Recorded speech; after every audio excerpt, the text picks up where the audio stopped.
کشمیر کا دوئے کنی control line کا یعنی دوئے کنی اور پاکستان اور دنیا بھر میں جڑا کشمیری ہیں وہ شہید کشمیر مقبول بٹ کی جڑی برسی ہے وہ منا رہے ہیں جی، اور انہوں نے خراج تحسین پیش کر رہے ہیں۔ مقبول بٹ جڑا ہے وہ عظیم کشمیری رہنما تھا اور انتہائی دلیر نڈر لیڈر تھا۔ ان جیسا لیڈر جو ہے شاید ہی کوئی پیدا ہوا ہے کہ وہ یعنی کہ انہوں نے جس ویلے پھانسی اوپر چڑھائے جا رہے تھے اس ویلے بھی انہوں نے پھانسی کا تختہ نہ چنتا ہے انہوں نے، کیونکہ وہ جس مقصد واسطے یہ شہید ہو رہے ہوں یا قربانی دے رہے ہوں وہ مقصد جو ہے وہ انشاءاللہ ضرور پورا ہوئے گا۔ شہید مقبول بٹ جڑا ہے انہوں نے 11 فروری 1984 نا جڑی بدنام زمانہ بھارت کی جیل ہے تہاڑ جیل اس میں پھانسی کا تختہ اوپر لٹکایا گیا۔ انہوں کی جڑی جستے خاکی ہے ورثاء کا حوالہ کرنے کی بجائے اس جیل کا احاطہ میں ہی دفن کر دی تو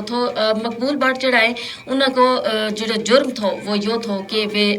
تحریک آزادی کشمیر کا ایک جاندار کردار تھا اور وہ جدوجہد آزادی واسطے سرگرم تھا۔ انہوں نے اپنی اس جدوجہد آزادی واسطے اپنی جڑی جان ہے وہ قربان کی اور آج کا دن ہم سارا جڑا انہیں خراج عقیدت پیش کر رہے ہیں، خراج تحسین پیش کر رہے ہیں۔